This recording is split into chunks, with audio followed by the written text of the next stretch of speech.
There are 21,600 homes for sale in the Greater Toronto area right now. And here's what most people are missing. Sales have surged 28% since the beginning of March. So what actually slowed the market this year?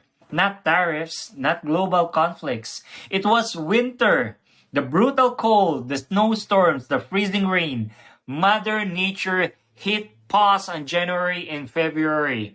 But now, spring has flipped the switch. Buyers are back out. Rates are easing. Deals are happening. If you think market is bad, think again. The numbers don't lie.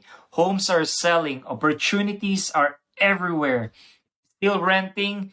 Stop paying your landlord's mortgage. Start building your own wealth.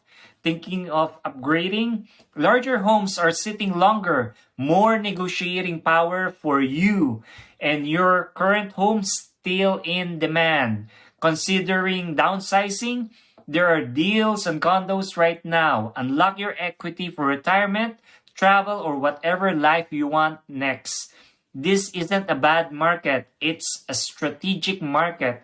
DM me, let's make your next move the right one.